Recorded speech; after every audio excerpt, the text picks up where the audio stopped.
And definitely without that anchorage, you're going to be found short. The new vaccine patents mark a landmark moment in Africa's pursuit of scientific and economic independence, positioning Day Biopharma as a pioneer in next-generation vaccine development. This advancement supports Africa's Vision 2040 for health sovereignty, ensuring vaccines are developed, produced, and distributed within the continent for the continent. Innovation, who is our champion, shared an example. The last meeting we held in September in Uganda, she ensured that from the Ugandan government budget, we're able to co-fund that meeting together with Africa CDC, sort of setting the pace that Africa need to solve African problems.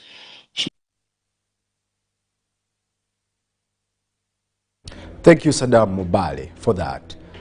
Toastmasters International has conducted an open engagement in Uganda aimed at equipping participants with confidence, communication skills, and leadership competence. Toastmasters is a global organization committed to developing public speaking and leadership abilities that are essential for success in today's professional world. Let's take a look. Toastmasters International is extending its support to Ugandan public speaking enthusiasts. The organization has helped millions worldwide overcome stage fright, communicate with clarity, and lead with confidence. In Kampala, members, students, entrepreneurs, and professionals gathered to learn techniques for persuasive communication, effective listening, and confident leadership. Through impromptu speeches and evaluation sessions, participants experienced Toastmasters' signature learning by doing approach.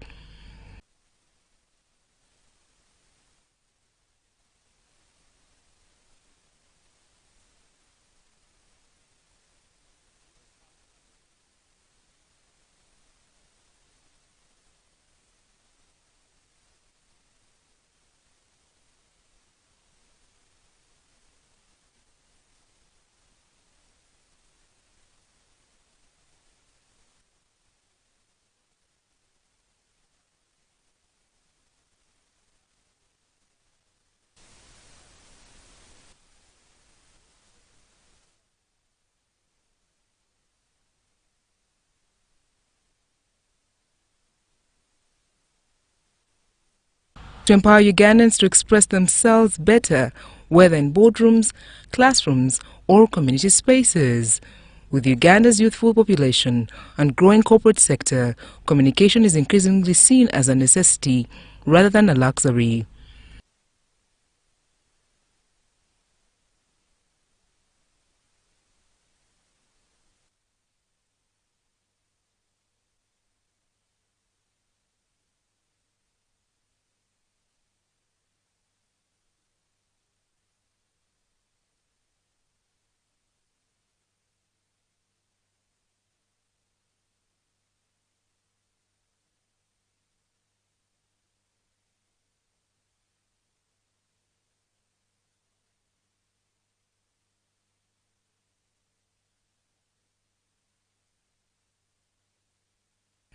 Toastmasters, currently active in over 140 countries, plans to expand further into universities, workspaces, and public groups across Uganda, promoting confident communication and ethical leadership as key pillars for national development.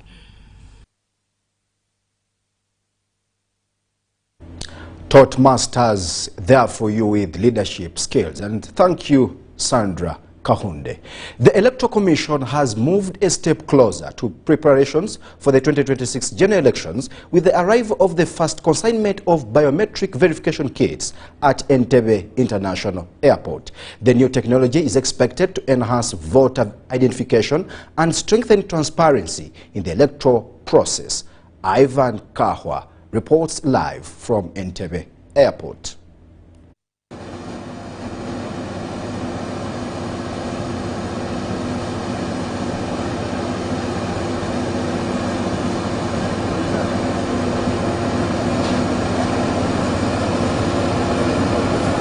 The Electoral Commission has received the first consignment of the biometric voter verification kits at the Entebbe International Airport. These kits will be used to prevent election malpractice and ballot stuffing. Tuesday midnight, the Electoral Commission Chairperson Justice Simon Byabakama received the first batch at the Entebbe International Airport. We are witnessing a very important milestone in our journey to the 2026 general elections. Here we are surrounded by a consignment of 60,000 biometric verification kits, which are going to be used for polling or voting in January in the 2026 general elections, presidential, parliamentary and local government elections.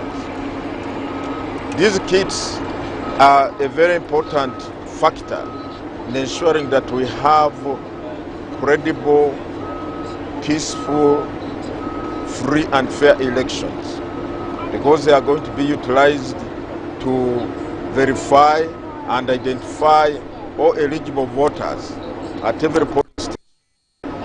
This is the first consignment we have received today. I would like to commend the contractor Sim Valley for having delivered on time as they promised, and we are sure that the remaining 40,000 something kits will also be in the country by the end of November as promised.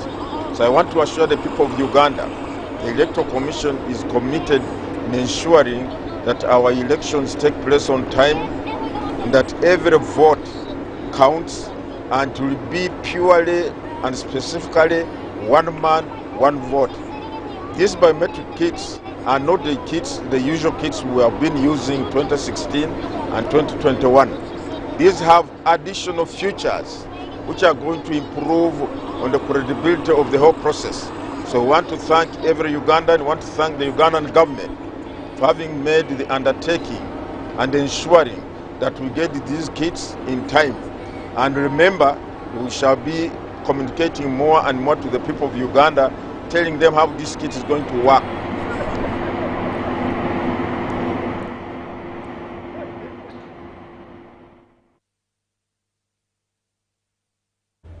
The biometric kits that are going to be used during the election time there for you. Thank you so much, Ivan Kahwa. Now, UBC Lunchtime News will take a very short break, and we shall do return with business.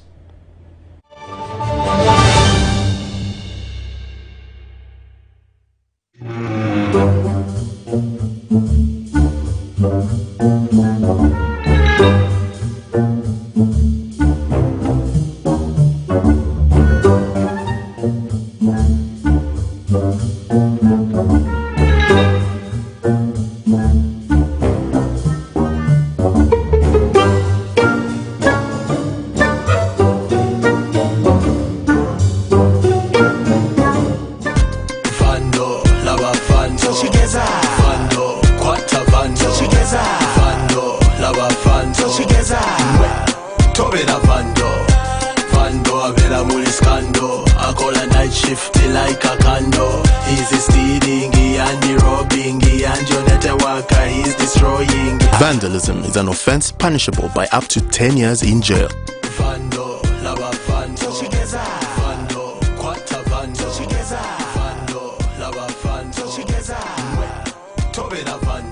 Step into a world of excellence, comfort and pride with Royal Foam Furniture, crafted to perfection right here in Uganda. We bring you state-of-the-art living room furniture and bedding products at affordable prices. Our wide variety of mattresses include orthopedic, pillow top, spring mattresses suitable for institutions like hotels and many others for home comfort. With every piece telling a story of royal excellence, our products are built with the highest quality materials made to last. Experience royalty with Royal Foam Furniture, proudly made in Uganda, so buy Uganda and build Uganda. Visit our showrooms at Ginger Road, Chambogo Junction, Bukoto Chisasi Road, and on Victoria Mall, Entebbe, on the first floor. Ugandans, the unstoppable internet deal of deals is here with MTN WakaNet Fiber. Connect your home with our starter pack of 100 Mbps at only 99k. And if you want more speed for less, we've got you. Get the 200 Mbps at only 129k. And the fastest one yet? Enjoy up to 500 Mbps at only 250k. To sign up, use the My MTN app or dial *100 *23#. Offer is valid till the 30th of November for both new and existing subscribers. Together, our connection is unstoppable.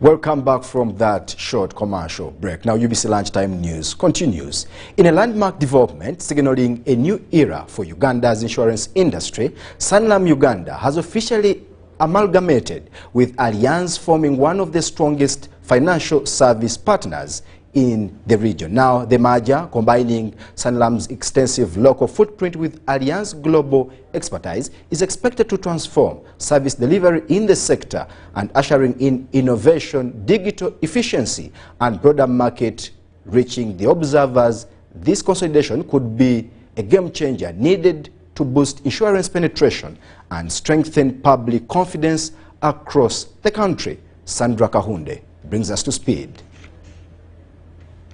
A lady in northern Uganda, I got a phone call from a lady in northern Uganda. And she phoned me, people phone me about all sorts of things. That's great. She said, I am importing 100 exotic goats from South Africa. Do you insure them? And I'm thinking, well, I'm not going to insure the life of the goats, because that's not what we do. So I spoke to one of Ruth's brilliant people. We do. Through the Agricultural Consortium, we will insure this lady's 100 exotic goats. So Sanlam Allianz is not just huge and big for bridges and aircraft and whatever. It's all the way down to the real Ugandan needs. That is what we're talking about in terms of what Sanlam Allianz brings, and is so important to the Sovereign Republic of Uganda. The amalgamation, I'll use what the regulator prefers to use, not the word merger. It is the amalgamation of Jubilee Alliance and Sanlam Alliance. It's not just bringing unity of all resources of companies.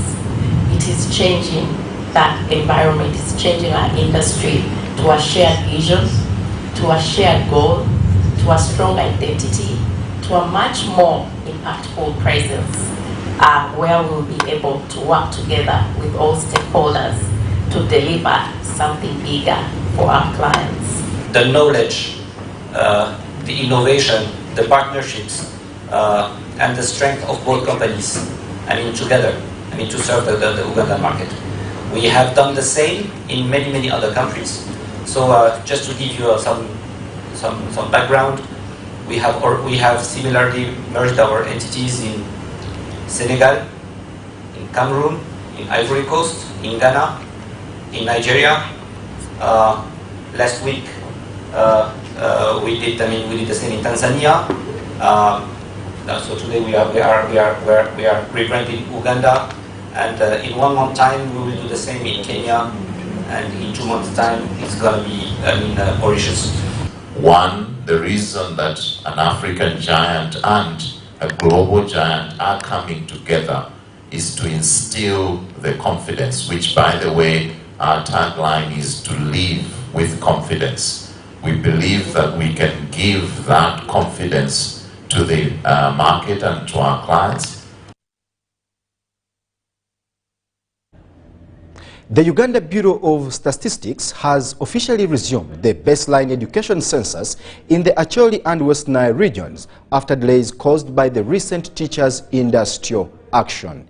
The exercise, which begins today and runs until Thursday, October 30th, targets government-aided primary schools, and parents are being urged to fully participate and provide accurate information.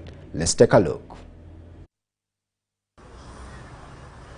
Speaking at the Uganda Media Center, UBA's Principal Public Relations Officer, Didaka Sokoth, said the baseline education census initially started in April 2025, but several schools, especially government-run schools in primary, could not be covered due to the nationwide teachers' strike. The teams have been deployed in the sub-regions of Achole, Bunyoro, Karamoja, Chigezi, Rwenzori, Toro, West Nile sub-regions.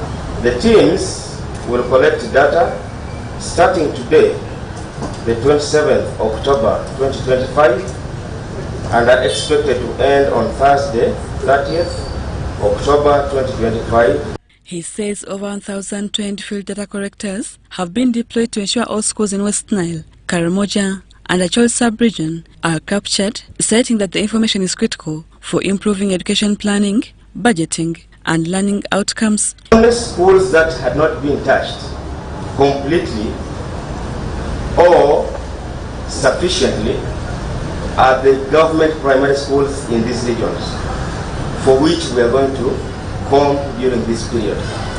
But again, we have deployed 1,100 enumerators. This is not a small number. We shall be picking data on the name of the learner, the date of birth, the sex, the class in which the learner is attending, nationality of the learner, learner's identification number, and then the infrastructure. We shall have the number and size of the classrooms, the toilet facilities. He further appealed to parents to cooperate by submitting the necessary documentation to school administrators to ease data correction. Then also we have water and sanitation.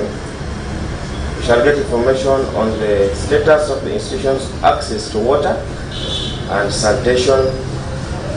Is something which is of course very necessary for healthy learning.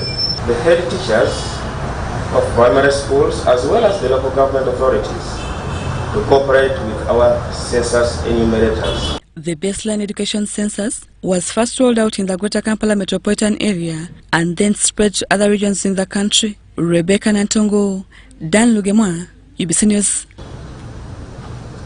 Thank you, Rebecca, for that. Now, Milima Security, in partnership with the Uganda Microfinance Regulatory Authority, has joined efforts to amplify the call for consumer protection and address related cyber security crimes. Now, the collaboration aims to enhance digital awareness and promote proper access to financial technologies in order to minimize the impact of the evolving fraud landscape. Let's take a look. The Cyber Security Symposium, organized by Milima Security, attracted stakeholders from the Ministry of Information, Communication and Technology, officials from the Uganda Microfinance Regulatory Authority, players in the telecom sector, and young innovators. The discussion centered on designing countermeasures to tackle evolving forms of fraud. There's also an opportunity for us in the private sector and innovators. How can we innovate around fraud? How do we create new products for consumer protection to ensure that people, the general public, the last mile user, is protected from the various phases of fraud that we see? So yes, there are innovations, but there is also an opportunity for us there. The developing digital space is faced with an unmatched digital framework.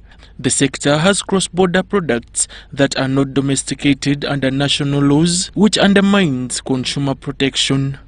We have not yet approved, for example, an app to operate in Uganda, and it is allowed to operate in another country. However, we have seen different apps operating from different countries, and when they come here they demonstrate the experience they have from different countries, which we base on to work with the fellow regulators in the different cross-border country for us to be able to approve this kind of financial solution that is being brought into the economy.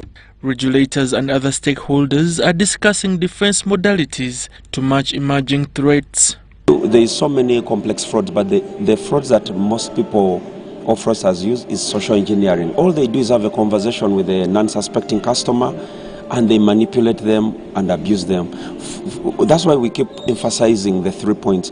Don't share your PIN, don't share your SIM card, and your national ID details. That is the entry point. Those 3 messages, if anything, let us make it aware to our customers. Experts point out significant sensitization gap that fails to keep up with the rapid evolution of technology. One of the biggest challenges we have faced in the country is a lot of people are dealing with these fraudulent cases, but they don't report. And if you don't report, you don't even give an opportunity for law enforcement or for the regulatory bodies to even come to help you. The symposium themed Securing the Future, the rise of AI, focused on the evolving nature of fraud, including sophisticated scams and their connection to artificial intelligence.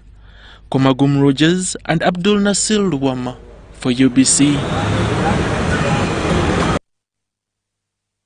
Rogers for that. Now, the Presidential Advisor on Tax Affairs, Karen Chichoncho, has urged traders across the country to call off the planned strike, citing ongoing government efforts to address concerns over taxation and rising rental costs. Now, during a meeting with representatives from various trade associations in Uganda, she acknowledged the traders' grievances but appealed for dialogue instead of the industrial action.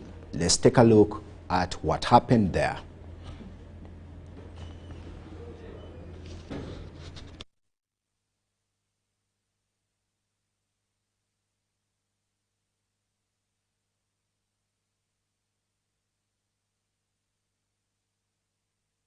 From 4th to the 11th of November 2025 to protest against high taxes, against high increasing rates, against utilities which are exorbitantly charged by landlords without any favors or considerations. We are protesting against investors, foreign investors, who have turned into vendors, hawkers. We want them to come out because traders are not interested in strikes, in closing shops, in causing chaos in Kampala. But we need help. It is hurting. We want to gather their issues and then we compile a report and we give it to the president. We need the problems to be resolved. For a long time they've been complaining of taxation in kilograms. They've been complaining of their goods that are being held at URA. There is a lot that they are complaining about. First of all, the Prime Minister of this country. And then we are having a special team from State House. So we cannot take all these interventions for granted. I just appeal to my comrades, the traders. Let us utilize these opportunities. Let us engage the government. Dialogue is so important.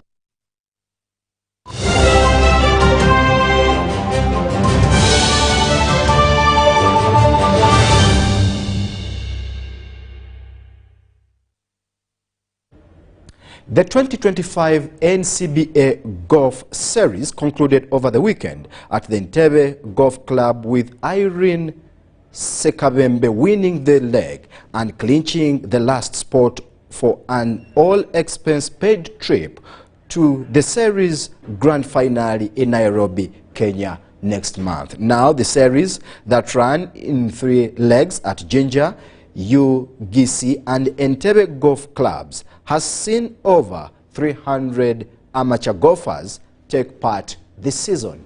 Let's take a watch.